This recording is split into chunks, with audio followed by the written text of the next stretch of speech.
Assalamualaikum warahmatullahi wabarakatuh. Selamat pagi semuanya. Salam sejahtera untuk kita semua. Apa kabarnya? Senang sekali saya Happy Zulumami bisa menjadi Master of Ceremony di acara Hari Gizi Nasional dalam rangka memperingati Hari Gizi Nasional ke-62 Indonesia. Dalam rangka memperingati Hari Gizi Nasional ke-62, Diadona.id menyelenggarakan event bertajuk Life is Easier with Balanced Nutrition. Di webinar pagi ini sudah hadir 4 narasumber yang keren banget dan tentu adalah seorang ahli di bidangnya masing-masing. Webinar ini akan dibagi ke dalam 2 sesi. Di masing-masing sesi akan diisi 2 panelis yang akan sharing kepada kita semua, dan masing-masing sesi berdurasi 30 menit. Sesi Q&A akan ada di tiap akhir sesi. Baik, sebelum mulai saya akan membacakan dulu tata tertib selama webinar ini berlangsung. Yang pertama, audiens wajib mengaktifkan kamera selama webinar berlangsung. Kedua, harus berpakaian yang sopan. Yang ketiga, audiens wajib mematikan mikrofon selama webinar berlangsung. Yang keempat, jika ingin bertanya, tunggu hingga saat Q&A di akhir masing-masing sesi. Yang kelima, cara bertanya cukup dengan mengangkat tangan atau tools raise hands yang ada di Zoom. Yang keenam, setelah bertanya, audiens harus kembali mematikan mikrofon. Dan yang terakhir, tentu saja pertanyaan harus berkaitan dengan materi yang disampaikan oleh panelis. Baik, kita akan masuk ke sesi pertama di acara webinar pada pagi hari ini. Panelis kita yang pertama adalah Muhammad Rizal. Beliau adalah seorang ahli gizi di Indonesia, yang saat ini beliau sedang menempuh pendidikan S2 di Cornell University, yang merupakan salah satu kampus Ivy League universitas paling prestis di Amerika Serikat dan dunia. Berbekal beasiswa LPDP dari Kementerian Keuangan RI, program studi yang beliau ambil adalah Master in Nutritional Science yang merupakan salah satu program studi gizi terbaik di dunia, dengan spesialisasi Human Nutrition Evidence for Policy Making atau gizi untuk pembuatan kebijakan. Baik, tanpa berlama-lama kita akan mendengarkan sharing dari narasumber kita yang pertama. Silahkan kepada Kak Rizal, nutritionist. Waktu dan tempat dipersilakan. Baik, terima kasih Mbak Evi atas kesempatannya, teman-teman Diet semuanya. Selamat pagi, salam sejahtera bagi kita semua. Baik, tanpa berlama-lama ya, karena waktunya sangat singkat, jadi kita langsung ke sesi materi. Mohon maaf Mbak Evi, saya mau share screen tapi belum bisa. Baik, minta tolong untuk host diberikan sudah. akses. Terima kasih. Oke, baik. Materi pada pagi hari ini adalah Life is Easier with Balanced Nutrition. Jadi kita langsung bahas poin utamanya saja, teman-teman sekalian. Jadi kalau misalkan teman-teman mau mendapatkan balance nutrition atau gizi seimbang, gitu kan, ada 3 kunci pola makan sehat yang perlu teman-teman perhatikan. Ini berdasarkan salah satu jurnal ya, yang diterbitkan mungkin tahun 2019 yang lalu, tapi masih relevan sampai sekarang.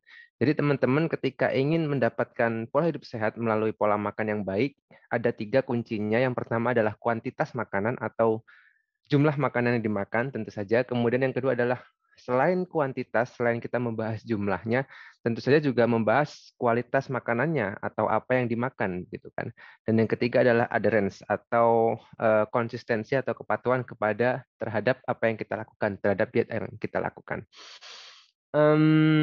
Itu saja sebenarnya materinya. Jadi saya tutup. Assalamualaikum warahmatullahi wabarakatuh. Enggak ya. Jadi kita bahas lebih detail satu persatu tentang 3 poin ini. Nah, yang pertama adalah tentang kuantitas makanan atau jumlah yang kita makan. Nah, teman-teman sekalian, kalau kita bahas jumlah atau kuantitas, maka kita bisa mengacu yang pertama adalah dari pedoman tumpeng gizi seimbang yang dikeluarkan oleh Kementerian Kesehatan, teman-teman sekalian.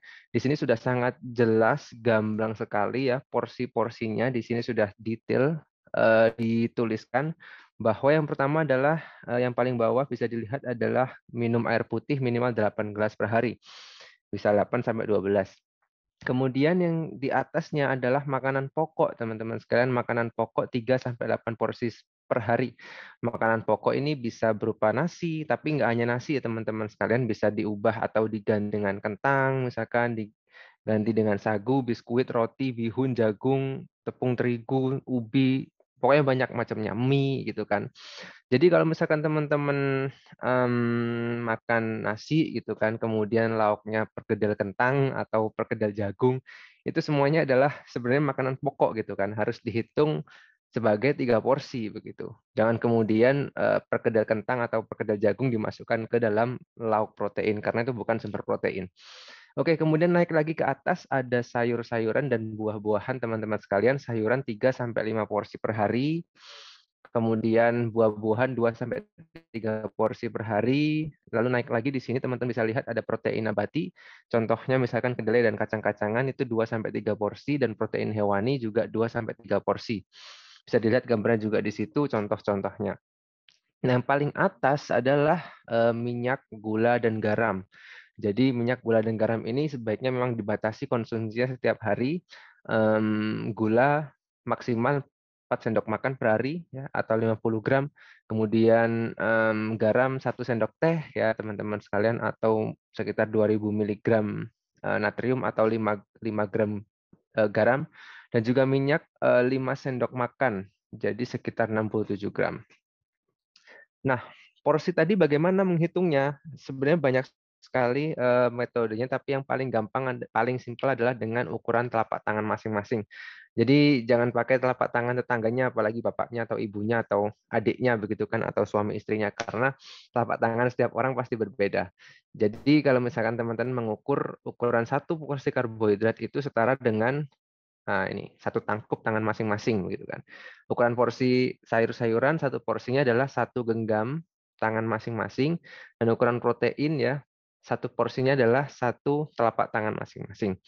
Jadi setiap kali makan diusahakan untuk seperti ini teman-teman sekalian. Jadi ini ilustrasinya protein ya, karena 3 sampai 4 porsi ya, 2 sampai 3 porsi per 1 kali makan, baik itu nabati maupun hewani, maka setiap kali makan diusahakan ada 2 porsi begitu kan, protein hewan dan nabati.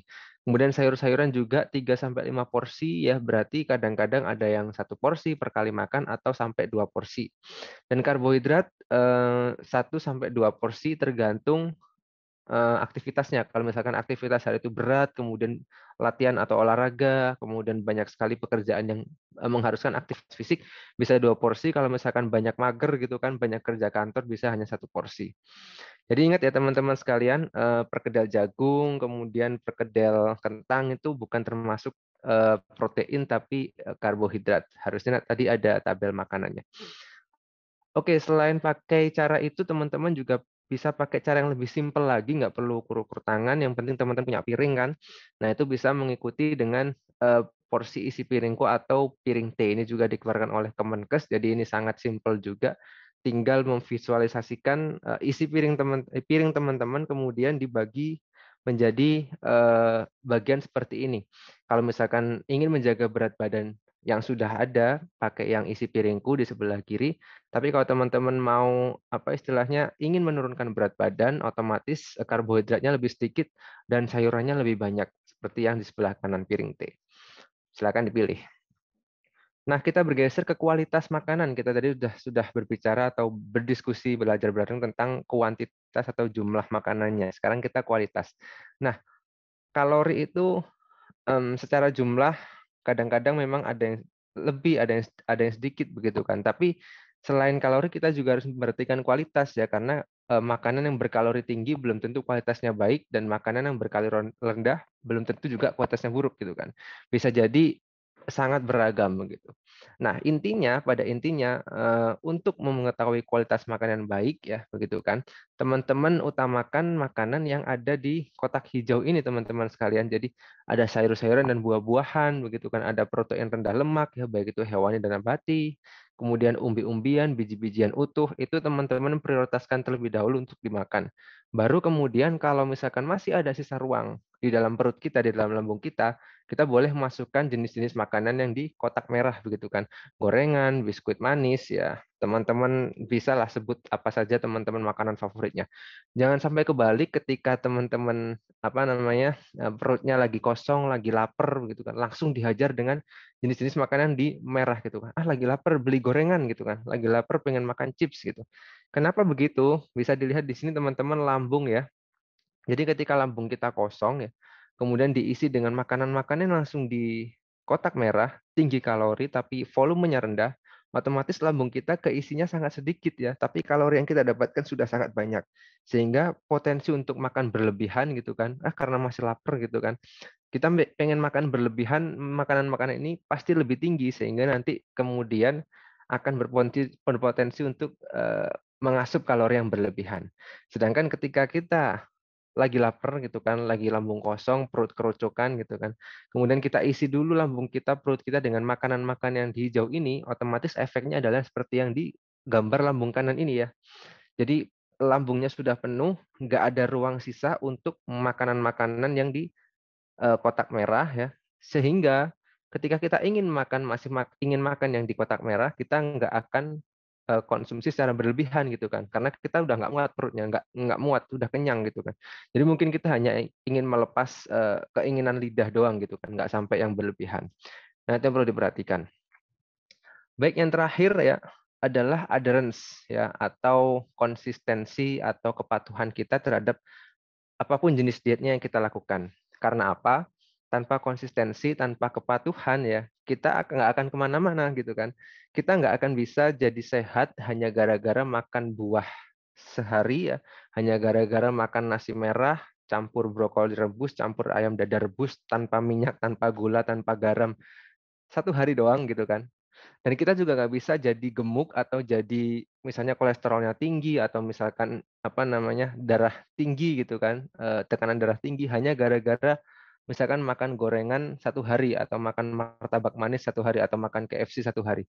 Semua itu adalah akumulasi apa yang kita lakukan selama berhari-hari, berminggu-minggu, bahkan berbulan-bulan, bahkan bertahun-tahun gitu kan. Makanya kenapa apapun yang kita lakukan harus konsisten.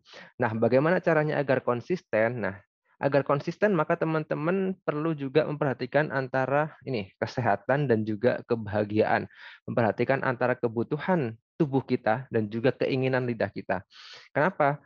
Kita mungkin bisa menjadi sehat gitu kan, hanya dengan mengonsumsi tadi nasi merah gitu kan, ayam dada rebus, brokoli rebus gitu kan. Itu memang secara fisik itu sehat gitu kan. Tapi kadang-kadang kita kan juga ingin makan yang agak tanda tanda kutip nakal sedikit gitu kan, cheating sedikit gitu kan, misalkan yang gorengan, misalkan yang manis-manis, yang gula-gula. Nah, itu kalau nggak kesampaian ya, kalau nggak kesampaian makanan-makanan jenis itu, ya otomatis kita nggak akan bisa konsisten. Sampai kapan sih kita mau makan makanan misalkan yang tadi ya, seperti itu rebus-rebusan semua. Atau kita lagi diet tertentu, misalkan nggak boleh makan nasi dietnya gitu kan, atau nggak boleh makan misalkan donat gitu kan. Sampai kapan kita nggak sampai kapan kita sanggup nggak makan makanan yang kita inginkan setiap hari gitu kan. Makanya kenapa kemudian kita harus memperhatikan kebahagiaan kita ya, kesehatan psikis kita juga. Dan sebaliknya, kita juga nggak bisa terus-terusan hanya memenuhi nafsu lidah kita, memenuhi kebahagiaan kita. Setiap hari kita makan coklat, kita makan donat, kita makan goreng-gorengan, makan yang manis-manis, tanpa kemudian makan makanan yang itu membuat tubuh kita lebih sehat gitu kan. Karena apa ya, kalau kita misalkan melakukan itu setiap hari ya, otomatis mungkin kita akan merasa bahagia di awal gitu kan. Kemudian kita merasa senang gitu, tapi secara kesehatan itu juga nggak bagus. Jadi teman-teman kalau misalkan ingin diet, apapun jenis dietnya harus memperhatikan dua hal ini. Dan ketika teman-teman ingin melakukan suatu jenis diet tertentu, misalkan ada diet yang baru datang kemarin ya, mungkin tahun lalu, diet apapun itu namanya, teman-teman coba pikirkan dulu, kira-kira bisa nggak sih aku menjalankan diet ini dalam 1 bulan ke depan, dalam 3 bulan ke depan, atau bahkan 1 tahun ke depan, atau 5 tahun ke depan gitu kan? Yakin nggak bisa melakukan? Kalau misalkan teman-teman nggak yakin bisa melakukan, sebaiknya cari jenis diet yang lain, ganti jenis diet yang teman-teman itu merasa bisa yakin melakukan hingga jangka panjang. Karena itu adalah kunci keberhasilan segala jenis diet. Nah, ini slide terakhir ya. Jadi teman-teman kalau misalkan makan di luar jangan menganggap bahwa makan di luar itu pasti selalu 100% tidak sehat ya. Meskipun dalam tanda kutip tidak selalu 100% sehat, tapi setidaknya kita bisa memodifikasi ya agar makanan itu jauh lebih sehat meskipun nggak juga 100% lebih sehat. Jadi apa kuncinya? Yang pertama adalah tadi porsi, kemudian yang kedua cara pengolahannya dengan kualitas tadi ya. Kemudian yang ketiga adalah padu padan. Jadi porsinya diatur gitu kan, misalkan nasinya sedikit saja gitu kan sesuai porsi yang tadi, kemudian sayurnya dibanyakin sesuai piring teh gitu kan, setengah dari piring begitu kan, cukup lauk ya, no goreng misalkan kalau di sini. Kemudian minumnya pilihan tanpa gula gitu kan, dan juga nggak pakai kerupuk. Atau misalkan kalau teman-teman di Surabaya gitu kan, kita terkenal dengan penyetan, atau di Jakarta ada ayam pecel gitu kan. Pilih ayam bagian dada, nggak pakai digoreng karena kan sudah bumbu ukep gitu kan, kuning sudah matang.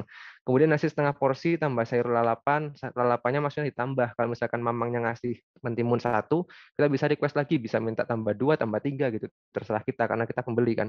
Tetap minuman tanpa gula dan nggak pakai kerupuk. Dan yang terakhir nasi padang misalkan ini selalu dikonotasikan negatif, tapi sebenarnya bisa dimodifikasi biar meskipun nggak 100% sehat, tapi bisa lebih sehat. Pilih ayam pop yang no goreng ya, nggak pakai goreng, atau mungkin juga rendang itu kan nggak digoreng. Cuma kemudian bumbunya nggak perlu sampai tumpah-tumpah gitu kan.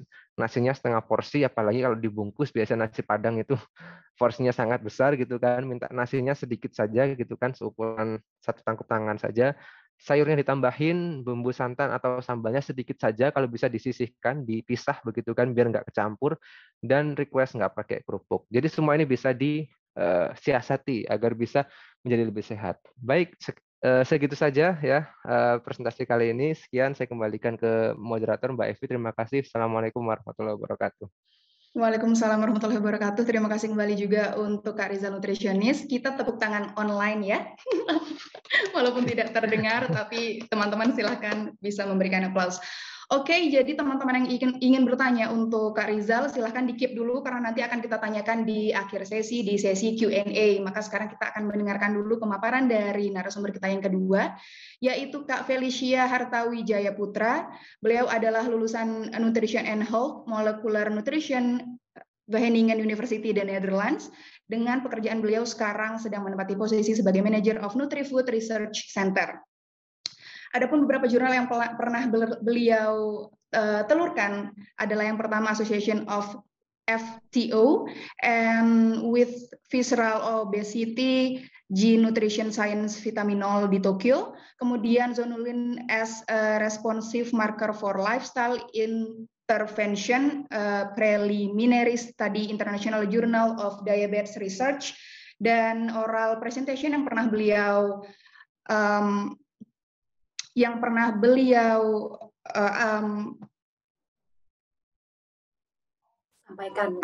sampaikan ialah Fighting All Metabolic Syndrome, Healthy Lifestyle Program to Improve Employees Body Competition in PT Nutrifood Indonesia di Malaysia. Kemudian beliau juga 31 as potential biomarker for obesity and chronic high fat diet, Asian Congress of Nutrition di Bali pada tahun 2019. Baik, kita langsung saja sambut narasumber kita yang kedua, Kak Felicia. Silakan, Kak. Selamat pagi, Mbak Hevi. Selamat pagi, Kak Felicia. Aku bisa kasih pertanyaan dulu kali ya ke Kak Felicia, biar boleh, pertanyaan dari aku pribadi gitu, biar kita konsepnya ngobrol gitu ya, Kak. Yang pertama, Kak, yang aku mau tanyain, apa sih peran Nutrifood untuk boosting gizi Gen Y dan Gen Z di Indonesia? Oke. Jadi memang di Indonesia sekarang ini kita mengalami yang disebut orang-orang dengan triple burden malnutrition gitu ya Mbak ya. Jadi kita mengalami adanya kekurangan gizi, kelebihan berat badan, dan juga defisiensi mikronutrisi pada saat yang bersamaan. Nah, kenapa bisa demikian? Karena memang pola makan orang-orang itu sayangnya semakin tidak sehat ya dari hari ke hari. Pertama, pola makannya. Kedua, pola hidup yang sedenter. Nah, apalagi hampir 2 tahun ini kita mengalami pandemi di mana orang-orang semakin tidak aktif gitu. Jadi itu semua membuat masalah-masalah gizi itu muncul. Nah, kita di Nutrifood itu berusaha meng-create produk-produk yang bisa menjadi alternatif lebih sehat untuk teman-teman konsumsi. Kenapa? Karena rasanya kita formulasikan tetap enak, tapi kita berusaha menjaga kandungan gula, garam, dan lemaknya, dan juga memperkayanya dengan sumber-sumber mineral. Nah, seperti tadi Kak Rizal bilang ya gitu ya, kalau makan itu nggak bisa cuma sehari atau 2 hari. Jadi mau makanannya sehat seperti apapun, tapi kalau rasanya tidak enak, nah itu percuma gitu. Karena orang mungkin cuma tahan sehari, 2 hari, seminggu udah pol gitu mungkin ya. Nah makanya kita sadar bahwa makanan enak itu penting. Tapi kita usahakan supaya jadi alternatif yang lebih sehat dengan memperhatikan hal-hal yang tadi saya sebutkan gitu Mbak Hevi. Jadi contohnya nih ya, misalkan kita ada brand Tropicana Slim, itu semuanya bebas gula, rendah lemak, rendah garam gitu. Atau misalkan brand Hilo, itu susunya rendah lemak, kemudian tinggi kalsium dan mineral lainnya. Nah, contohnya seperti itu. Jadi kita berusaha memberikan alternatif yang lebih sehat untuk teman-teman bisa konsumsi. Baik, terima kasih untuk jawabannya Kak Feli. Terus aku mau nanyain tentang problema gizi apa yang dialami anak muda selain obesitas dan langkah apa yang bisa dilakukan untuk menyikapi ini dari kajian Nutrifood, Kak? Oke, jadi kalau anak-anak muda sekarang itu problemnya itu kebanyakan makanannya nih, jadi pola makannya tidak sehat. Kalau menurut laporan dari riset kesehatan dasar, jadi anak-anak muda yang berusia di bawah 35 tahun itu memiliki kebiasaan mengkonsumsi makanan yang manis, makanan yang asin, atau goreng-gorengan itu cukup sering. Nah, padahal pola makan yang tidak sehat, ditambah pola hidup yang tidak aktif atau sedenter, itu biasanya akan mengakibatkan obesitas. Nah, padahal kita tahu kelebihan badan atau obesitas itu merupakan akar dari berbagai masalah metabolic syndrome. Dan betul Mbak Hevi, karena ternyata 20% dari orang yang berusia di bawah 35 tahun ini ternyata tuh punya masalah pada gula puasanya. Kemudian hipertensi juga, dan juga kolesterolnya di ambang batas. Nah, padahal itu masih usianya di bawah 35 tahun loh. Mungkin teman-teman dia diet di sini usianya masih muda-muda ya, tapi bukan berarti penyakit-penyakit tersebut itu hanya penyakit orang tua dulu kita mikirnya. Ternyata yang muda pun mulai bermasalah dengan ini karena pola makan yang tidak sehat. Makanya itu merupakan PR kita bersama di sini untuk bisa sama-sama mengedukasi dan juga menginspirasi generasi muda untuk pola hidup yang lebih sehat. Baik, oke. Terus Kak, bagaimana sih cara Nutrifood Research Center untuk mendukung dan meningkatkan kuantitas dan kualitas penelitian terkait manajemen gula, garam, dan lemak di Indonesia? Oke, jadi kita di Nutrifood itu mengembangkan produk-produk makanan sehat itu berbasiskan saintifik ya Mbak Hevia. Jadi kita percaya suatu riset penelitian itu merupakan bagian yang penting atau krusial. Jadi kita di Nutrifood Research Center selama 1 dekade terakhir kira-kira itu terus aktif melakukan kolaborasi penelitian dengan universitas di dalam maupun luar negeri dan juga berbagai lembaga kesehatan. Bahkan di masa pandemi ini, contohnya kita melakukan kerjasama itu dengan Universitas Atmajaya, ITB, Maastricht University, dan lain-lain. Kemudian selain kolaborasi penelitian, kita juga memiliki event yang namanya Nutrifood Research Center Grant. Jadi itu merupakan funding program untuk teman-teman dosen, peneliti, mahasiswa untuk bisa melakukan penelitiannya, terutama di area nutrisi dan kesehatan. Nah, sejak tahun lalu kita merejuvenasi program ini menjadi NRC Fellowship. Bedanya apa? Kita fokus pada pengembangan potensi calon peneliti muda masa depan. Dalam hal ini berarti mahasiswa ya. Jadi bagaimana mereka memiliki kapabilitas untuk melakukan, mendesain, mengeksekusi suatu riset secara baik, secara kompeten, jadi bisa bersaing secara global. Nah, semua kegiatan yang tadi saya sebutkan itu mengusung tema yang sama, yaitu inovasi pangan yang bisa membatasi asupan gula, garam, dan lemak. Jadi sesuai dengan campaign Nutrifood, batasi GGL, dan juga sesuai dengan misi Nutrifood dalam menginspirasi hidup yang lebih sehat. Begitu kira-kira Mbak Hevi. Oke, baik. Kalau gitu ini pertanyaan terakhir aku untuk Kak Feli. Ada nggak sih hasil dari penelitian yang dilakukan oleh Nutrifood Research Center yang jadi acuan real dari masyarakat Indonesia dalam perbaikan gizi? Oke, jadi kita di Nutrifood Research Center itu aktif mengedukasi kalangan masyarakat melalui berbagai platform tentang batasi GGL ini. Nah, mungkin Mas Rizal juga tahu berapa banyak sih orang-orang yang asupan GGL-nya itu berlebihan di Indonesia.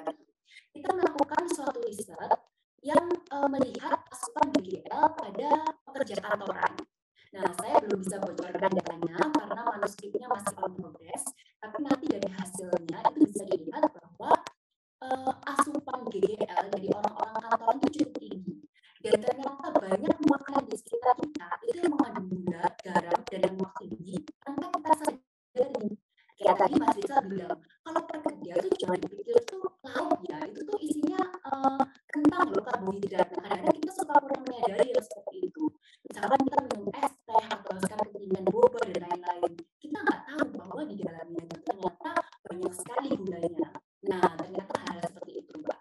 Itu contohnya salah satu. Tapi kemudian kita juga sempat melakukan studi intervensi. Jadi edukasi, pola hidup sehat pada karyawan di Nutrifood juga yang memiliki masalah metabolisme sindrom. Ternyata setelah kita berikan selama 6 bulan programnya, itu berhasil menurunkan berat badan dan juga lingkar pinggang mereka secara signifikan. Jadi memang edukasi dan pola hidup sehat itu matters gitu.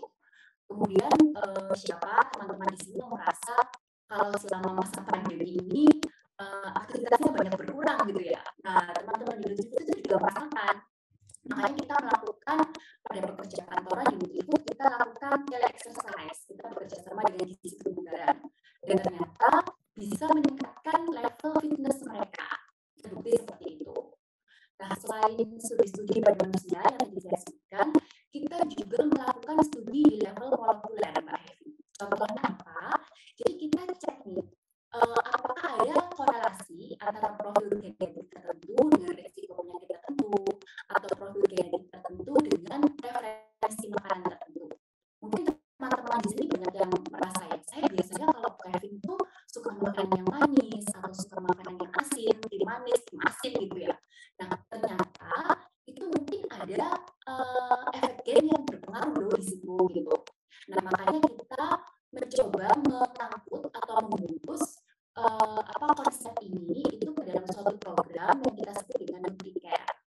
Nah, jadi setelah tahu nih profil genetik dari responden itu seperti apa, kita coba memberikan rekomendasi yang sesuai dengan masing-masing profil itu gitu. Jadi itu konsepnya kita sebut dengan precision nutrition. Biasanya program seperti ini itu kita berikan pada customer loyal Nutrifood atau diamond kita bilangnya gitu ya. Tapi pada kesempatan ini kita akan memberikan kesempatan pada sobat-sobat Dia Diet untuk bisa mendapatkan kesempatan nih ya untuk merasakan program NutriCare seperti apa, nanti caranya seperti apa, mungkin bisa Mbak Hevi ya yang memberikan pengumuman. Ya, Oke, baik. Terima kasih banyak Kak Feli atas sharingnya. Jadi itu tadi sharing dari Kak Felicia Nutrifood. Teman-teman silahkan bisa juga nanti di sesi Q&A bertanya kepada beliau.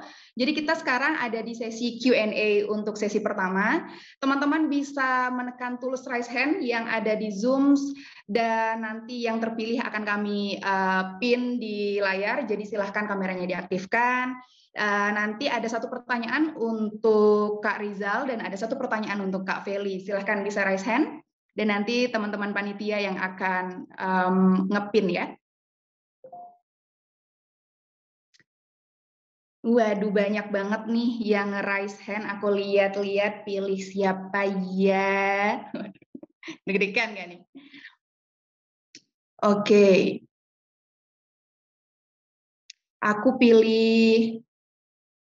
Ini pertanyaannya cukup bagus. Bisa dibantu ya teman-teman panitia, Kak Indah Sari.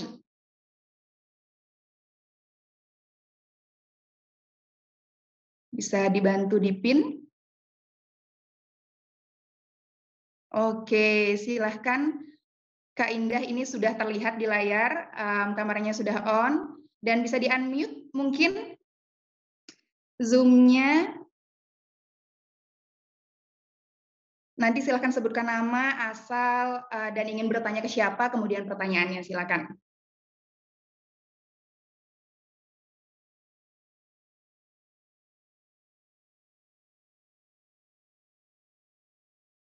Belum ter-unmute sepertinya, mungkin room host-nya bisa memberikan akses untuk on mic. Ya, sudah, silakan Kak Indah. Halo, selamat siang semuanya. Saya Indah Sagala, saya asal dari Kota Medan. Saya ingin bertanya, berapa kali saya sempat lihat bahwa dalam obat atau pil diet yang dijual bebas terkandung bahan seperti amfetamin, padahal bahan ini harusnya dikonsumsi dengan resep dokter. Apakah hal ini baik dikonsumsi untuk pejuang diet? Lalu berkaitan dengan maraknya teh herbal yang konon sangat mujarab mengatasi perut buncit, ini kira-kira bagaimana ya? Oke, ini pertanyaan untuk Kak Rizal ya, Kak Indah ya? Nah, Kak Rizal benar.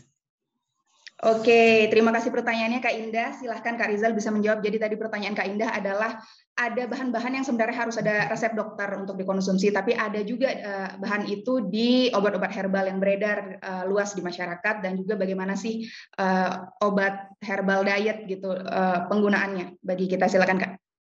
Oke, baik. Terima kasih Mbak Evi. Terima kasih Bu Indah atas pertanyaannya. Menarik sekali karena sampai saat ini saya belum pernah ada yang menanyakan tentang apetamin. Nah, apetamin sendiri sebenarnya obat yang kalau misalkan teman-teman lihat itu termasuk obat penurun nafsu makan ya teman-teman. Nah, jadi kalau misalkan memakai obat ini memang sebaiknya harus ya, enggak sebaiknya sih, memang harus ya menggunakan resep dokter ya, karena indikasinya banyak sekali. Kalau misalkan nanti kelebihan dosisnya nanti akan ada efek negatifnya, kemudian nggak semua orang butuh obat ini karena biasanya bisa diatur tanpa menggunakan obat dan seterusnya. Jadi memang terkait apetamin ini semacam obat ya, dan obat ini kan nggak bisa dikonsumsi secara sembarangan begitu kan, berbeda dengan suplemen. Obat dan suplemen berbeda.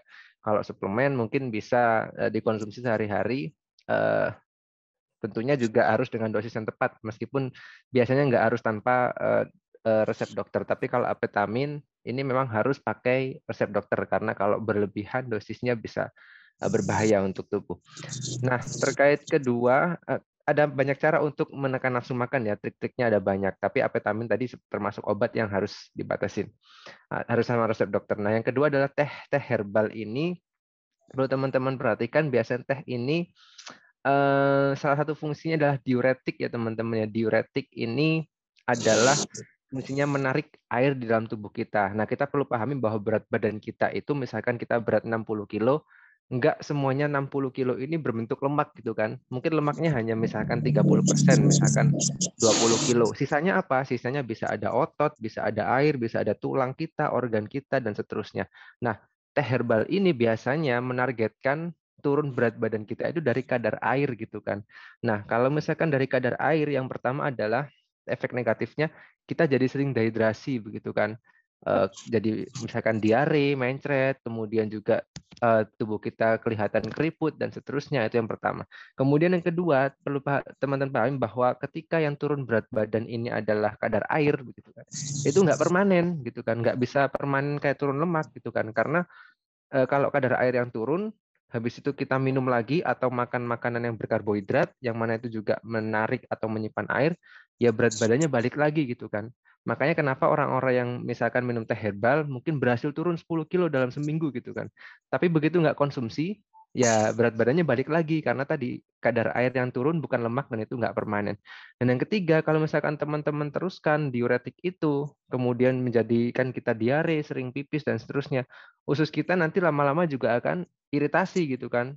Kalau misalkan dikonsumsi secara terus-menerus, karena apa ya? Usus kita kering karena airnya itu dipaksa untuk keluar semua lewat apa? Lewat baik itu lewat jalur depan atau jalur belakang. Jadi itu efek negatifnya kalau teman-teman teh herbal. Yang pertama tadi nggak permanen karena yang turun air. Kemudian yang kedua dehidrasi ya. Yang ketiga kalau lama-lama bisa jadi iritasi usus. Jadi kalau mau dia turun berat badan sebenarnya nggak perlu cara-cara itu, cukup dengan atur pola makan ya, dan juga olahraga, dan juga konsisten melakukan olahraga dan pola makan ini, nanti lama-lama juga akan kelihatan hasilnya. Sekian Mbak Evi, terima kasih, semoga terjawab Bu Indah. Oke, baik. Terima kasih banyak Kak Rizal atas jawabannya. Bagi teman-teman yang mungkin belum berkesempatan untuk bertanya sama Kak Rizal, bisa banget reach out Instagram Kak Rizal ya, karena beliau juga sering banget buka sesi Q&A di Instagram beliau. Oke, kita akan buka sesi pertanyaan kedua, yang tentu saja akan bertanya untuk Kak Feli. Silahkan raise hand lagi. Baik, akan kami pilih Kak Anifatul Amin. Ya, sudah kita lihat bersama di pin di layar. Silakan Kak, bisa disebutkan nama, asal, pertanyaan untuk siapa, dan pertanyaannya. Silakan. Saya Anif dari Tegal ya teman-teman. Saya ingin menanyakan ke Kak Feli. Pertanyaannya adalah kalau dilihat-lihat gitu ya, dirasakan juga penderita obesitas di Indonesia ini makin hari makin bertambah gitu. bahkan mungkin lebih tinggi daripada jumlah obesitas, jumlah gizi buruk. Mohon maaf. Sebagai research center di NutriFood Research Center Fellowship, kira-kira apa sih langkah untuk masyarakat Indonesia biar lebih sehat dan tentunya bisa hidup berkelanjutan dengan baik? Mungkin itu aja dari saya. Terima kasih. Sama-sama, terima kasih Kak Anif pertanyaannya. Silahkan Kak Feli bisa dijawab. Oke, terima kasih. Ini saya tanya, suara saya cukup jelas nggak ya? Tadi katanya soalnya ada beberapa part yang agak putus-putus ya. Kalau pakai ini apakah lebih jelas? Sudah jelas ya berarti ya? Iya, sudah jelas Kak. Sudah jelas ya. Oke, jadi tadi pertanyaan dari Mas Anif itu, apa peran NutriFood Research Center dalam mengurangi obesitas, terutama di program-programnya, kira-kira seperti itu ya. Oke, jadi kalau NutriFood Research Center sendiri itu memang memiliki sejumlah program gitu Mas Anif. Jadi kita ada program penelitian, ada program edukasi juga gitu. Dan semuanya itu mengusung tema batasi GGL untuk membangun Indonesia yang lebih sehat gitu. Dan memang betul sebetulnya bukan hanya batasi GGL gitu. Seperti yang Mas Rizal tadi bilang, kalau mau sehat itu memang pola hidup sehat secara keseluruhan. Bahkan kita kalau edukasi itu kita ada 3 pilar. Jadi pola makan yang sehat, kemudian aktivitas fisik dan juga tidur atau istirahat yang cukup. Nah, itu nggak bisa hanya melakukan salah satu saja gitu. Memang harus melakukan ketiganya secara terus-menerus konsisten, nanti akan terlihat hasilnya gitu. Nah, jadi kalau melalui pilar yang edukasi, kita selalu mengedukasi masyarakat tentang hal itu. Jadi bagaimana pentingnya 3 hal tersebut. Kita juga selalu gaungkan adanya yang tumpeng gizi seimbang, isi piring makanku gitu. Tadi kan Mas Rizal juga udah share ya yang tumpeng gizi seimbang, nah itu di bagian paling atas ini itu ada yang memang gula, garam, dan lemak yang memang harus dibatasi setiap harinya. Nah, kita campaign-nya ke situ. Dan juga dari produk-produk kita itu semuanya mengarah ke situ. Bagaimana kita bisa makan makanan yang enak tapi tetap membatasi GGL-nya. Kemudian kalau dari pilar yang risetnya sendiri, Mas Anif, itu kita punya NRC Grant dan juga NRC Fellowship, yang seperti tadi saya jelaskan sebelumnya. Mungkin kalau tadi kurang jelas ya, jadi itu merupakan program kita untuk menyokong para peneliti di Indonesia untuk bisa melakukan penelitian-penelitian di bidang nutrisi dan kesehatan, terutama bagaimana kita bisa melakukan berbagai inovasi di dalam pangan yang bisa membatasi asupan GGL. Nah, itu contoh-contoh yang bisa kita lakukan. Karena memang mungkin belum banyak yang sadar nih tentang GGL itu batasannya berapa, mengapa penting membatasi GGL, apa efeknya bagi kesehatan, dan lain-lain. Jadi kita berusaha melalui edukasi, melalui berbagai penelitian, publikasi, itu merangkul semua pihak gitu ya. Kalau misalkan masyarakat umum mungkin melalui edukasi. Tapi kalau misalkan untuk masyarakat yang lebih saintifik, nah kita melalui berbagai riset-riset yang ada. Dan juga bukan hanya melalui studi manusia langsung, kita juga berusaha melihat dari segi molekulernya, jadi lebih dalam lagi. Jadi kita berusaha memberikan rekomendasi yang lebih sesuai bagi masing-masing orang berdasarkan profilnya masing-masing. Kira-kira seperti itu, Mas Anif. Semoga menjawab ya. Oke, terima kasih banyak atas jawabannya Kak Feli. Semoga pertanyaannya terjawab ya Kak Anif tadi. Baik teman-teman, seperti yang dibilang Kak Feli tadi, NutriFood itu ada program bernama NutriCare yang akan diambil 5 orang pemenang. Caranya adalah dengan posting di IG Story tentang insight pembelajaran yang kalian dapat dari Kak Feli pada pagi hari ini. Nanti akan ada hadiah juga, jangan lupa untuk tag diadona.id dan NutriFood dan hashtag batasi GGL. Nanti pemenangnya akan dihubungi langsung oleh NutriFood. Baik teman-teman, dengan demikian berakhir sudah sesi pertama di webinar kita pada pagi hari ini. Tepuk tangan online. Walaupun nggak terdengar, tapi dari hati aku mendengar tepuk tangan kalian. Oke, kita langsung aja masuk ke sesi 2 webinar kita pada pagi menjelang siang hari ini ya. Teman-teman, oh ya benar, saya juga mengucapkan terima kasih dulu untuk 2 panelis kita yang sudah menyampaikan dan sharing tadi. Kita lanjut ke sesi kedua dengan panelis pertama adalah Kak Nadira Divavitani SIKOM MM. Dengan beliau punya certified ISSA sebagai personal trainer, ISSA certified strength and conditioning coach, and GGS pre and post natal trainer. Kepada Coach Diva, silakan waktu dan tempatnya. Oke, selamat pagi semuanya. Thank you so much sebelumnya udah ngundang aku di acara ini. Ini aku lagi ngetes sinyal nih, semoga oke ya. Oke nggak sih sinyalnya? Benar, so far lancar kok, Coach. Oke, kalau gitu aku mau kenalan dulu kali ya, daripada di sini banyak yang mungkin kan nggak kenal maka nggak sayang ya. Betul. Jadi sebelumnya aku mau kenalin diri aku dulu. Yang tadi udah aku dibilang ya, aku Diva, panggil aja Diva. Aku certified personal trainer, terus strength and conditioning coach, dan juga pre and postnatal coach juga. Dan aku di sini di event The Body Goals juga dari Diadona, di mana aku terpilih menjadi personal coach selama 12 bulan nanti ya. Dan di mana partisipan nanti harus join dengan komunitas Diet di WhatsApp group terlebih dahulu. Ya, ini aku thank you banget buat Diadona udah milih aku sebagai personal coach. Dan anyway, aku mau sedikit cerita aja sih tentang background aku, kenapa aku bisa terjun di dunia fitness and healthy lifestyle sekarang ini. Mungkin pada udah taunya aku beberapa dari Instagram, aku sering nge-share tentang healthy lifestyle and fitness workout aku di social media atau YouTube gitu ya. Sebenarnya aku ini udah terjun dari mengenal dunia fitness itu udah dari 10 tahun yang lalu. Hampir sih sebenarnya, belum genap 10 tahun tapi hampir ya. Nanti Maret April nanti udah 10 tahun lah insya Allah ya. Jadinya awal aku umur 20 tahun ternyata aku itu kena suatu penyakit yang memang aku nggak bisa sembuhin ya kalau misalkan aku nggak hijrah ke healthier lifestyle ya. Jadi mengubah seluruh lifestyle aku yang dulu ya menjadi lebih sehat ya, karena kan ini pasti teman-teman di sini juga banyak lah yang mungkin mikir, aduh gue mau hidup sehat dari mana ya? Ya aku sih nggak ngarepin kalian hidup sehat dimulainya itu dari pas kalian kayak aku dulu ya, which is udah sakit dulu baru berpikiran oke deh gue kayaknya masih hidup sehat ya, hopefully no ya, cuman aku ngarepnya kalian udah sadar dari sekarang kalau misalkan healthier lifestyle itu harus dimulai dari belum sakit, bahkan ya kita harus jaga kesehatan yang udah didapetin ya. Jadinya aku dulu kena penyakit, digestive problem benar-benar parah, itu juga ngasih aku mental health problem juga.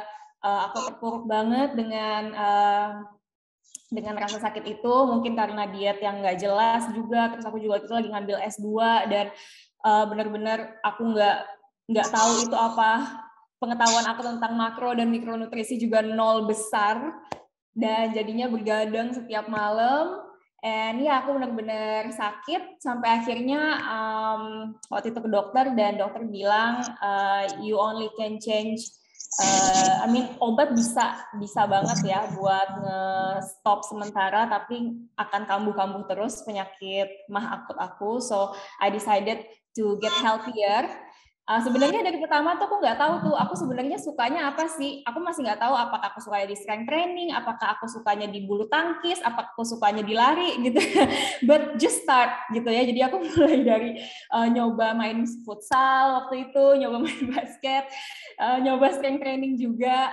And then ternyata yang bisa aku konsisten itu adalah strength training, dan ternyata itu aku lakuin sampai hari ini. Nah, di in between 10 tahun ini, aku itu banyak nih fasenya.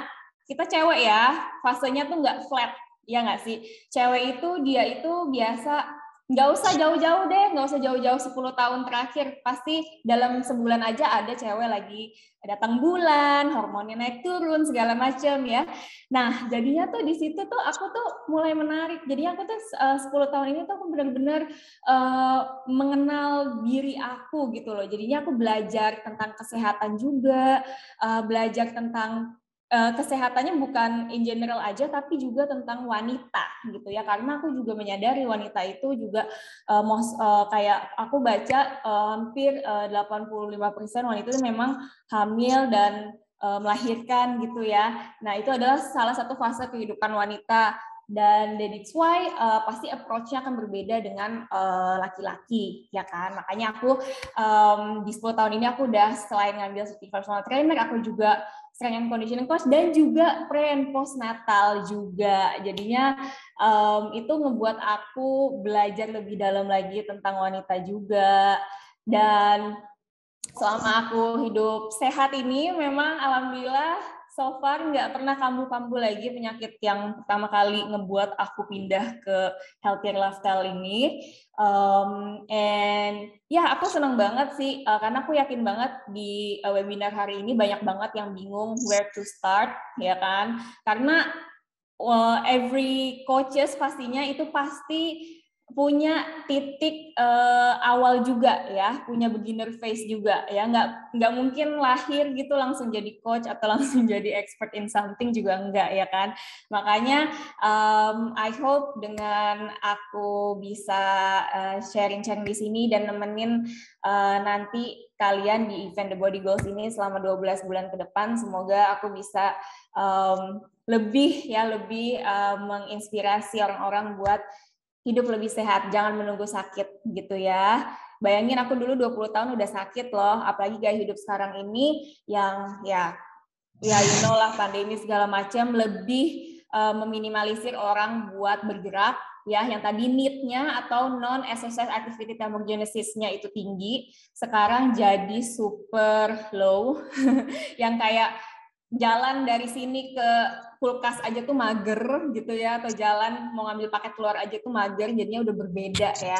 So ya, hopefully aku bisa nemenin kalian sampai 12 bulan ke depan. Dan aku juga mau ngasih tahu nih tips dan trik buat yang pada males olahraga, karena aku as you may know sebenarnya olahraga itu tuh bukannya aku ini memang klasik banget ya, tapi memang olahraga itu penting. Kita itu tuh manusia memang kodratnya untuk bergerak, ya nggak sih? Kalau misalkan nggak bergerak ya berarti apa ya, nggak menggunakan tubuh kita yang kodratnya buat bergerak ini untuk bergerak, intinya gitu sih gitu ya. Dan jadinya yang tadinya yang harusnya kita punya kaki, punya tangan, punya badan buat gerak, nggak digerakin, ya itu malahan jadi engsel-engselnya, otot-ototnya segala macam jadi lemah, sakit, ujung-ujungnya apa? Mulai ada penyakit yang namanya baru umur 20 tahun tapi lower back-nya udah pegel nih, terus begitu lehernya ini udah nyut-nyutan gitu ya. Nah, jadi sebenarnya tips and trick males olahraga itu tuh sebenarnya apa ya? Aku tuh nggak bisa ngasih tips and trick, cuman aku cuma bilang aja, find your reason, kenapa sih kamu olahraga and stick with it gitu ya. Karena kalau kalian nunggu motivasi apa gimana, itu tuh nggak akan datang-datang, itu kalau menurut aku ya. Karena sekarang tanya sendiri, kamu gosok gigi itu kenapa sih setiap hari gitu kan gigi kamu nggak bolong, kenapa kamu sikat gigi terus gitu kan? Ya karena kita nggak mau kan kalau gigi kita bolong nantinya, dan kalau udah bolong tuh sakit loh. Nah, sama kayak kesehatan kita, buat menjaga tubuh kita ini, kita harus salah satunya dengan berolahraga. Nah, memang mungkin nggak bisa kalian rasakan olahraga tuh ininya apa sih gitu kan, gue ngapain sih olahraga gitu kan, kayaknya gue olahraga sama enggak sama aja deh. Nah, ini belum kelihatan sekarang sih menurut aku gitu, mungkin nantinya ya jadinya sama ya, kayak gosok gigi ya, kita nggak bisa ngelihat mungkin gigi kita bagus-bagus aja sekarang, tapi kalau kita nggak gosok gigi sama sekali sampai sebulan aja, nah udah deh itu mulai ada yang sakit-sakit ya kan. Nah, itu sama sih menurut aku kayak gitu. Nah, dan nggak usah olahraga tuh dimulai langsung strength training atau apa, enggak, cari aja olahraga yang menurut kamu bisa kamu lakuin, yang kamu enjoy, yang kamu bisa stick with it gitu ya, dan konsisten sih itu pastinya. Jadi ya enggak, walaupun sebenarnya strength training itu perlu, bukan karena kan sekarang kan strength training itu banyak yang mikir menghubungkan strength training yuk biar bisa kurus atau biar bisa apa. Sebenarnya tuh strength training itu tuh lebih ke kesehatan tubuh sih, karena kan gini ya, kita setiap hari itu kita jalan naik tangga itu kan kita menggunakan kekuatan ya, kita ngambil galon, ngangkat galon segala macam itu kan kita kan menggunakan kekuatan kita. Nah kalau misalkan buat melakukan kegiatan sehari-hari tersebut aja kalian tidak kuat dan malah ngebuat kalian badannya sakit-sakit atau sering keseleo segala macam, nah that's the time kamu itu mesti mulai olahraga strength training gitu sih. Jadi sebenarnya strength training itu the most important thing ya, terutama yang functional strength training, karena ini bisa banget membantu kalian untuk sehari-harinya ya, buat menggunakannya melakukan aktivitas-aktivitas sehari-hari. Nah, di samping itu juga perlu yang namanya cardiovascular exercise ya, di mana itu bagus buat jantung. Jadi jangan mikir cardio itu buat kurus gitu. Itu tuh stop associate olahraga atau mau olahraga itu buat physical. Karena sebenarnya at the end berat badan, bentuk tubuh itu akan menyesuaikan, ya akan menyesuaikan. Itu sih menurut aku. And at the end, aku juga mau share sedikit. Jadi kan sebenarnya ini aku kan bakalan menjadi personal coach di event di Body Goals dari Diadona ini yang berlangsung selama 12 bulan ini. Buat yang ikutan partisipan, aku akan menjelaskan sedikit polanya aja jadinya dalam 12 bulan ini. First 8 week ini bakalan diajarin tentang fundamental functional strength training ya, di mana ini sangat dibutuhkan buat sehari-hari ya, but bukan hanya untuk turun berat badan saja ya, tapi juga buat membuat tubuh kalian lebih sehat dan pastinya stronger ya. Dimana buat the first 8 weeks kita bakalan fokus untuk mengenalkan tubuh kalian ke gerakan-gerakan functional movement dasar dan mengeksekusinya dengan form yang baik ya. Dan setelah itu selanjutnya kita akan mulai menaikkan intensity dan effort juga dari gerakan-gerakan dasar tersebut ya. Ini sebenarnya 8 weeks aja, cuman aku rekomendasiin untuk diulang lagi sekali lagi dengan intensitas yang berbeda, jadinya total 4 bulan, dan selanjutnya baru per bulannya boleh masuk ke program terbaru di mana selalu diupdate setiap bulannya, dan itu programnya langsung dari program aku ya, yang udah aku racik pastinya dari PT Diva Fitness. Jadinya memang aku bulan Oktober lalu baru launching website di mana isinya itu program ya, workout programs, dan buat partisipan ini akan aku khusus buatkan program buat kalian selama 1 tahun ke depan. Seperti itu. That's it. Oke, baik. Terima kasih Coach Diva. Kita beri tepuk tangan online lagi. Baik. Oke, bagi teman-teman yang mau bertanya, ditahan dulu, di-keep dulu, karena kita akan mendengarkan dulu ya sharing dari panelis kita yang kedua, yang juga keren banget kalau menurut aku. Beliau adalah Dr. Mulyaman Mansyur. Beliau ini lahir di Padang pada 24 Oktober dan merupakan lulusan kedokteran di Fakultas Kedokteran Faculty of Medicine Andalas University yang ada di Padang. Beliau ini, kalau melihat pengalaman bekerjanya, beliau dari tahun 2003 sampai 2020 menjadi healthcare communicator or speaker for health and nutrition. Kemudian special courses atau informal education, beliau adalah nutrition course update in Shanghai, China. TOT Maternal Infant Nutrition in Kuala Lumpur, Malaysia, Leadership Training, NDP Both Camp Manila, Public Speaking Training di Singapura, CRM or Social Media Training di Singapura, Floor Time Simulation for Kids course, International Congress of Nutrition, Children, Pregnant, and Adult Nutrition. Dan last but not least, beliau juga menjadi bagian dari Ikatan Dokter Indonesia. Baik, kita langsung saja sambut ini dia Dr. Mulyaman Mansyur. Waktu dan tempat dipersilahkan, Dok. Ya, halo Kak Hevi, apa kabar semua? Selamat pagi semua ya. Alhamdulillah baik. Ya, baik. Jadi hari ini kita mau sharing apa nih Kak Hevi? Ya, jadi mudah-mudahan nih hari ini saya menyapa dulu ya di Hari Gizi Nasional ini. saya panggilnya teman-teman semua ya, rekan-rekan ya. Ini adik-adik saya semua nih, adik-adik semua. Kalau mau konsultasi, mau diskusi dengan saya tentang nutrisi dan bagaimana bekerja di industri ya, khususnya industri nutrisi itu bagaimana. Kebetulan memang pengalaman saya juga banyak sekali di sini ya. Dan mungkin juga tadi banyak sekali hal-hal yang juga didiskusiin mengenai masalah nutrisi di Indonesia ini. Buat kamu-kamu yang masih muda ini, memang masalah kekurangan nutrisi mikro juga masih masalah ya, seperti anemia. Saya mau highlight anemia, kenapa itu penting sekali, karena memang anemia ini seperti silent disease nih. Banyak sekali terutama wanita yang menstruasi, kemudian juga aktif sekali, itu tanpa menyadari 50% itu bisa menjadi anemia. Ya, laki-laki juga bisa. Nah, anemia ini sendiri memang gejalanya bisa tanpa konsentrasi di kantor, jadi nggak konsentrasi di sekolah, kemudian juga kalau masih sekolah ya, kemudian juga bisa yang mau hamil nih, juga sangat perlu sekali. Ini generasi muda semua disebutkan bahwa resiko wanita hamil itu lebih tinggi menjadi anemia. Nah, anemia ini juga yang menjadi masalah nantinya kepada calon anak yang akan dilahirkan, seperti adanya stunting dan lain-lain nantinya. Itu masalah anemia memang harus benar-benar diperhatikan dengan pola makan yang baik. Makanya ada program pemerintah, ada program pemberian zat besi. Sebenarnya kalau kita bicara soal anemia itu bukan hanya zat besi.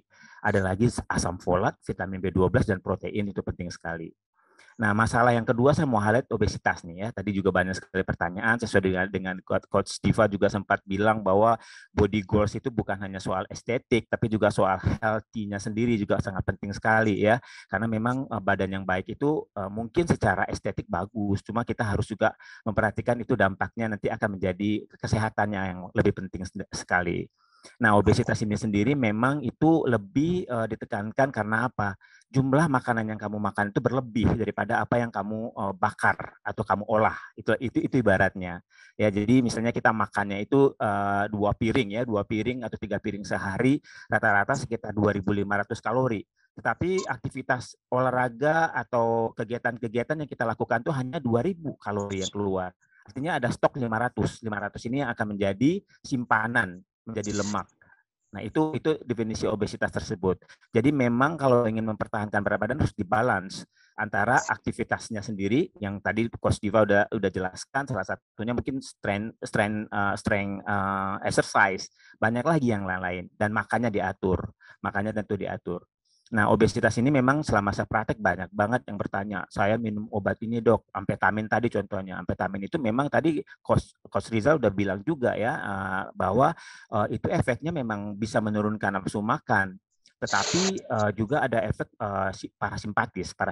simpatis tepatnya. Simpatis itu membuat jantung berdebar-debar biasanya. Jantung berdebar-debar, nafsu makan jadi berkurang, sehingga metabolisme meningkat, makanya kamu jadi kurus. Tapi efeknya itu menjadi jangka panjang itu nggak baik. Ya nggak baik. Nah, banyak lagi yang pola diet yang banyak banget saat ini. Pola diet banyak banget ya pola dietnya. Tapi mana yang paling bagus? Pengalaman saya yang paling bagus cocokkan dengan body kamu atau kebutuhan kalori-kalori kamu itu sendiri. Bagaimana badan meresponnya? Apakah diet Deddy Corbuzier, diet Dewi Huges, diet yang keto dan segala macam, itu harus disesuaikan. Karena pada dasarnya diet itu sendiri adalah bukan menghilangkan jenis makanan, tetapi mengatur atau mengurangi jenis makanan tersebut. Jadi nggak boleh dihilangkan sama sekali. Lemaknya dihilangkan, karbonya dihilangkan, tapi memang diatur sedemikian rupa sehingga memang itu menjadi lebih baik. Ya, jadi itu yang paling cocok. Dari mana yang paling cocok? Jadi nggak mungkin semua orang cocok dengan keto. Nggak mungkin semua orang cocok dengan diet Mediterania atau diet intermittent dan segala macam. Nah, mungkin itu prolog dari saya ya, Kak Heavy ya, mengenai kalau saya dari sudut pandang saya tuh mengenai masalah di anak muda saat ini, masalah gizinya sendiri. Oke, terus dok, pertanyaan dari aku personal dulu ya. Bagaimana Kalbe Nutritionals menjawab berbagai problema tentang realita di sekitar kita tentang gizi yang mungkin kurang seimbang gitu? Ya, Kalbe Nutritionals merupakan perusahaan nasional nutrisi terbesar ya. Jadi mungkin kalau kamu lihat sendiri ya, banyak sekali produk-produk dari Kalbe Nutritionals itu mulai dari ibu hamil, persiapan kehamilan, sampai dengan anak-anak, bayi, lansia, semuanya ya. Bahkan juga ada yang mau diet, slim and fit, mau cantik, semuanya ada di Kalbe Nutritionals ini karena memang kita perusahaan terbesar di sini ya. Dan bagaimana kita menyikapi dengan pola kesehatan atau masalah gizi di Indonesia ya, tentunya kita paling sangat responsif, tentunya sangat responsif dalam arti kata kita selalu mengedukasi itu penting banget ya, baik kita menggandeng mitra maupun juga kementerian, ada yang disebut dengan ABG ya, dengan government, dengan akademia, kita melakukan kolaborasi banyak sekali ya, kalau kita searching tuh banyak banget pasti ketemu. Nah ini kita berdayakan semua pastinya ya, dan yang paling penting adalah inovasi juga. Inovasi dalam arti kata bahwa produk ini at the end adalah memberikan manfaat buat kawalan muda ini, generasi muda ini sendiri. Contohnya produk Slim and Fit ya, kita buat memang komposisinya memang sebagai katakanlah sebagai meal replacement, pengganti makan dengan kandungan protein yang W-nya cukup bagus, kemudian ditambah serat yang memang sangat dibutuhkan sekali gitu ya, dan juga ada cookies-nya untuk yang diet, itu juga bentuk dari kita merespon bagaimana supaya masyarakat atau khususnya generasi muda ini lebih baik gitu ya dalam pemilihan nutrisinya sendiri. Kemudian yang kamu yang tidak ada masalah dengan berat badan juga ada yang aktif, tentu juga kita pilihkan nutrisi-nutrisi yang sesuai di situ. Di lain pihak kita juga menyesuaikan dengan apa yang menjadi kebutuhan customer sendiri. Generasi muda ini cara berkomunikasinya beda banget nih Kak Hevi ya. Jadi saya mengalami generasi yang bertingkat nih ya. Jadi mulai dari ketemu offline biasanya edukasi sampai dengan online ya, dan itu pun bisa lewat Instagram, bisa lewat e-commerce, kita melakukan edukasi di situ. Bahkan penyediaan produknya sendiri pun kita lakukan memang yang cepat sampai ke masyarakat ya melalui e-commerce, kemudian juga ada Kalbe Store ya, kita punya Kalbe Store, itu juga bisa mempercepat penentuannya sendiri. Dan Kalbe juga mengajak para semua orang yang concern dengan nutrisi, buat semuanya, baik yang sudah lulus dengan background, terutama yang background nutrisi atau background apa ya, untuk bergabung dengan kita untuk mengedukasi masyarakat. Itu selalu kita buka ya, kesempatan buat mereka semua untuk bisa menjadi bagian untuk memberikan nutrisi terbaik buat masyarakat Indonesia. Baik, pertanyaan terakhir dari saya, Dok. Mengingat pentingnya ya pemenuhan gizi, terutama di lingkungan paling kecil kita, yaitu lingkungan keluarga, bagaimana sih hal yang dilakukan oleh Kalbe, terutama di masa pandemi seperti sekarang ini, Dok? Ya, ini pandemik ini memang ada memang banyak menjadi burden ya, tapi kita harus benar-benar menyikapi dengan baik. Banyak sekali sebenarnya manfaat yang kita dapat dari pandemik ini sendiri. Memang saya setuju dengan Coach Diva tadi, adanya penurunan aktivitas daripada masyarakat itu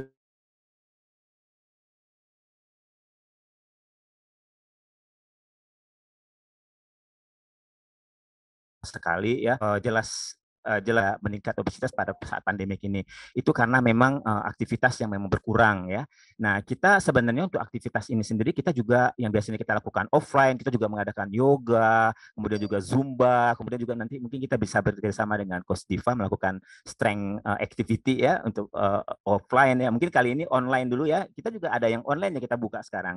Seperti kita ada grup ya, grup buat semua masyarakat bagaimana bisa bergabung, bisa menurunkan berat badan bersama melalui kegiatan Zumba online dan macam-macam kegiatan yang kita lakukan, baik internal maupun eksternal di situ. Nah, kemudian juga yang paling penting juga tentunya mengajak semua masyarakat Indonesia untuk sadar gizi ini melalui edukasi-edukasi yang memang terus kita lakukan di pandemi ini. Mungkin sebagai gambarannya Kak Hevi dan adik-adik semua ya, jadi memang saat pandemi ini banyak sekali permintaan mengenai nutrisi khususnya untuk daya tahan tubuh. Ya, daya tahan tubuh. Nah, itu kita juga jawab bagaimana misalnya vitamin D, vitamin C, kemudian protein itu penting. Nah, itu kita berikan edukasi kepada mereka bagaimana juga di samping nutrisi juga aktivitas itu juga penting. Kalau dilihat Kalbe ya, misalnya brand Hydro Coco juga mengadakan virtual cycling, virtual running, Slim and Fit juga ada Zumba, itu juga bentuk aktivitas kita di selama pandemi ini sendiri, tetap mengajak semua lapisan masyarakat untuk bisa hadir ya, dan yang paling penting juga mengajak semua ini ya semua masyarakat untuk bisa bergabung dengan kita untuk mengedukasi masyarakat mengenai nutrisi ini. Baik, luar biasa sekali. Terima kasih dokter atas jawabannya. Jadi itu tadi ya sharing dari panelis kedua kita yaitu Dr. Mul. Sekarang adalah sesi Q&A untuk sesi kedua, teman-teman. Silahkan sama seperti sesi satu tadi bisa ditekan tools raise hand yang ada di layar teman-teman. Nanti akan saya pilih siapa kira-kira penanya yang beruntung. Yang pertama saya akan pilih penanya untuk yang akan bertanya ke Coach Diva terlebih dahulu. Silahkan siapa ya, saya akan pilih Kak Kurnia mungkin. Silahkan room host bisa dibantu pin Kak Kurnia di layar.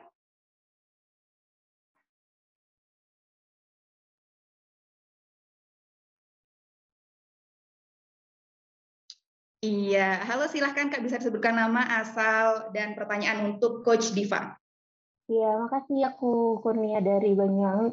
Ini mau tanya untuk Coach Diva ya. Ya, silakan.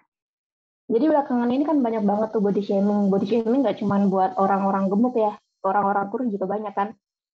Nah, sebenarnya faktor apa sih yang buat orang-orang tuh bisa berhasil buat keberhasilan mereka buat punya bentuk tubuh yang ideal kayak pantat kenceng lah, terus kaki yang jenjang, terus gitu kan. Kalau dari Coach Diva itu sendiri gimana nih? Kasih. Baik, sama-sama silahkan Coach Diva bisa dijawab pertanyaan dari Kak Kurnia dari Banyuwangi. Oke, jadi banyaknya body shaming, lalu hubungannya dengan, aku tuh kurang nemu ininya sih sebenarnya. Jadi kamu banyak yang body shaming, aku juga tahu sih body shaming saat ini lagi tinggi-tingginya juga. Bukan body shamingnya tuh bukan kayak kan ada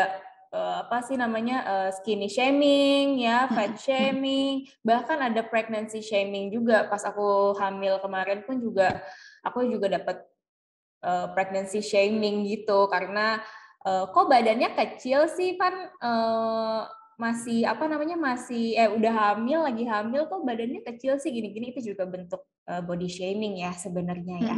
Cuman kalau dibilang badan ideal itu tuh sebenarnya tuh badan ideal itu adalah badan, jadi kita mesti samain dulu badan ideal tuh apa sih.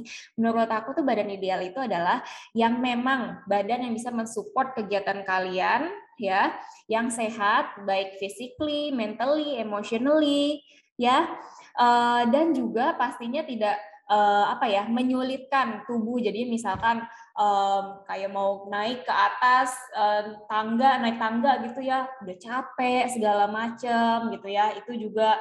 Terus juga itu menurut aku tuh kayak itu adalah badan ideal menurut aku, dan itu nggak bisa disamain badan ideal aku dengan badan ideal kamu atau badan ideal orang lain gitu ya. Kalau misalkan ngebandinginnya dengan badan ideal Victoria's Secret, itu namanya unrealistic ya, unrealistic expectation, di mana udah jelas-jelas rasnya udah beda.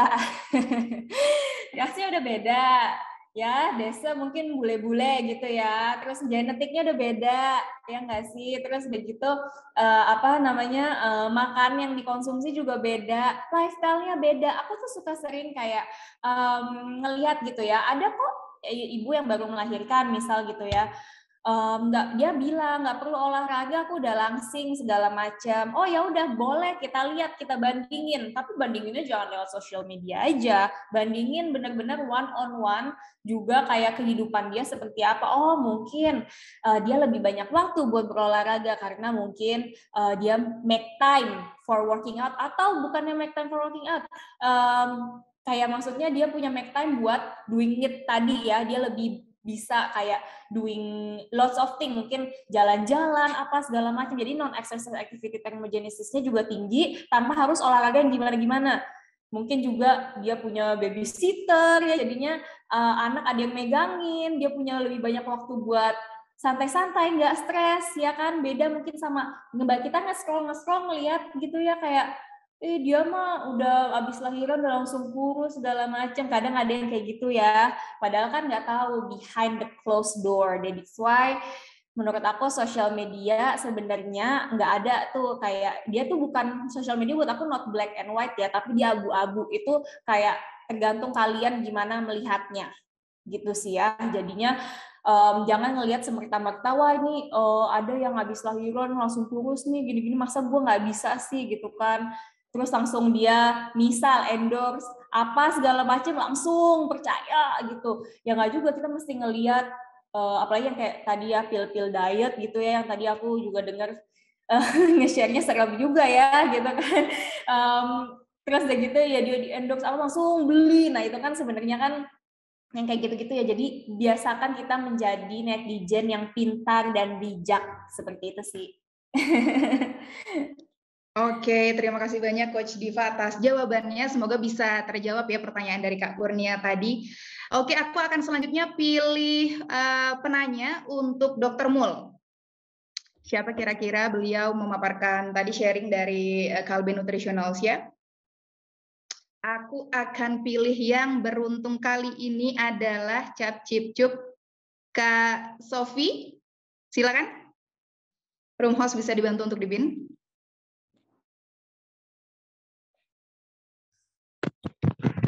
Halo. Perkenalkan. Ya. Terima kasih sebelumnya. Perkenalkan, nama saya Sofi dari Malang. Kan kita udah tahu nih kalau Kalbe itu perusahaan farmasi yang terkemuka dan udah dikenal di skala nasional maupun internasional. Lalu bagaimana Kalbe menanggapi akan pentingnya kesehatan dan kualitas hidup masyarakat Indonesia saat ini? Terima kasih.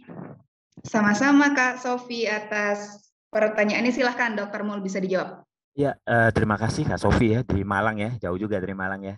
Iya, bagus banget ya. Jadi memang Kalbe Nutritionals itu dari skala farmasi maupun nutrisi merupakan perusahaan nasional terbesar.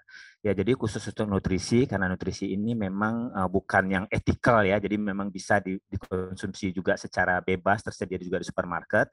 Ya, kita juga menanggapinya adalah karena memang kalau kita tahu hubungan antara, katakanlah diskusi kita banyak masalah berat badan hari ini, berat badan itu pasti hubungannya dengan nutrisi apa yang kita makan. Pasti. Kalau obat mungkin ya ini ya masih second layer-nya.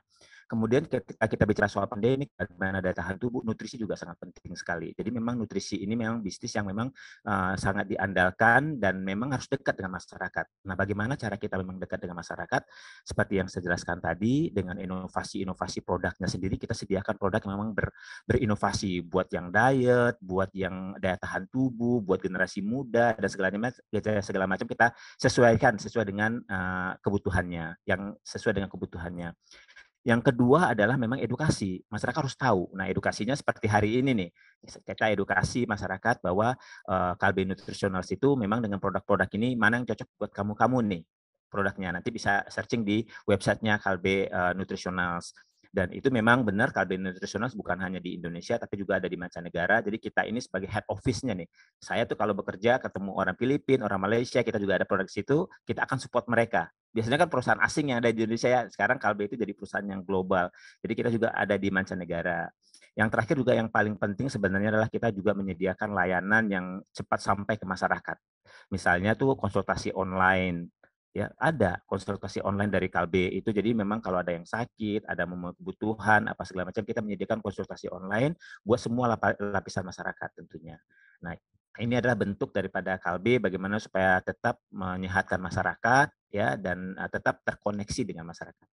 Lebih kurang seperti itu Kak Sofi ya, mudah-mudahan bisa menjawab ya. Kalau ingin bergabung dengan kita punya latar belakang nutrisi ya kita bisa kita tentu bisa sangat welcome sekali dengan masyarakat dan generasi muda yang memang sangat inovasi nih Kak Heavy. Generasi muda ini kalau saya meeting dengan tim yang muda-muda ini ya tuh macam-macam ide-idenya luar biasa sekali. Terima kasih. Oke, baik. Terima kasih kembali atas jawabannya Dr. Mul. Luar biasa banget nih jawabannya.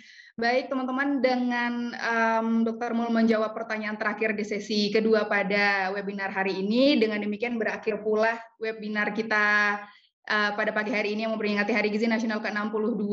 Nggak kerasa udah 1 jam loh kita ngobrol dengan 4 panelis atau narasumber yang luar biasa banget. Sekali lagi aku mau minta tepuk tangan dari semua teman-teman partisipan. Tepuk tangan online ya. Wah, terima kasih tepuk tangannya teman-teman. Aku mau ngucapin makasih untuk semua panelis yang sudah sharing insight yang luar biasa, bagus banget, dan luar biasa tentu akan kita terapkan ya dalam real life kita. Ini berharga banget. Mungkin di tempat lain kalian akan bayar kalau mendapat semua insight ini, tapi di sini kita diberikan cuma-cuma oleh narasumber kita. Terima kasih banyak. Terima kasih banyak juga untuk teman-teman yang sudah join di webinar Diadona pada pagi hari ini. Semoga bisa membawa bekal ke diri kita dan juga bisa di-sharing ke teman-temannya juga ya bekal-bekal ini. Kalian kalau mau nge-story webinar kita pada hari ini bisa banget di-upload ke Instagramnya, dan juga jangan lupa mention diadona.id dan Instagram narasumber kita juga pada pagi hari ini. Baik, ini sudah 1 jam lebih. Again, terima kasih banyak. Semoga kita dalam keadaan sehat walafiat. Sampai bertemu di lain kesempatan. Wassalamualaikum warahmatullahi wabarakatuh. Salam sehat semua ya. Salam sehat semua. Terima kasih. Bye everyone. Thank you. Terima kasih semuanya. Terima kasih Kak Rizal, Kak Feli, Coach Diva, Dr. Mul.